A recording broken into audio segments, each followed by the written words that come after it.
ഇതൊന്നും ഫേസ് കാണിക്കാത്ത വർക്കാണ് കേട്ടോ. ഇതിൽ അമ്മയും മോളും നിൽക്കുന്ന 2 ഫോട്ടോസാണുള്ളത്. 4x4 സൈസ് വരുന്ന 2 വൈറ്റ് ഫ്രെയിമാണ് നമ്മൾ എടുത്തേക്കുന്നത്.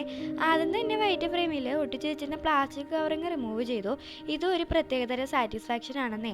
അത് കഴിഞ്ഞ് നല്ലപോലെ വെള്ളം തൊട്ട് ഗ്ലാസ്സൊക്കെ തുടച്ചെടുത്തിട്ടുണ്ട്. അത് വീഡിയോയിൽ കാണിക്കണില്ലായേ.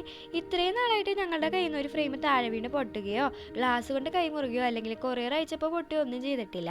ബിക്കോസ് ഞങ്ങൾ അത്രയും സേഫായിട്ടാണ് ഓരോ വർക്കും ചെയ്യുക. എന്നാൽ ചില ക്രാഫ്റ്റേഴ്സിന് എത്ര ശ്രദ്ധിച്ചാലും കൈമുറിയും. എൻ്റെ കുഞ്ഞിനെ പോലെ ആളെ എപ്പോൾ കത്തിയെടുത്താലും കൈമുറിയുന്നേ. അതിനിപ്പോൾ എത്ര ശ്രദ്ധിച്ചിട്ടായാലും. അതേസമയം ഞാൻ എൻ്റെ ശരീരത്തെ ഭയങ്കരമായിട്ട് കെയർ ചെയ്യും. എനിക്ക് സഹിക്കില്ല കേട്ടോ എൻ്റെ ശരീരം മുറിയണത്. ശരീരത്തിൽ പാട് വീഴുമെന്ന് വിചാരിച്ചിട്ടല്ല കേട്ടോ. എനിക്കെന്തോ വിഷമവും പേടിയൊക്കെ ആണെന്നേ. നിങ്ങൾക്ക് എങ്ങനെ എന്നെ പോലെയാണോ നിങ്ങൾ? അപ്പോൾ നമ്മൾ ഫ്രെയിമിൽ ഫോട്ടോ ഒക്കെ വെച്ച് കൊടുത്തിട്ടുണ്ട്.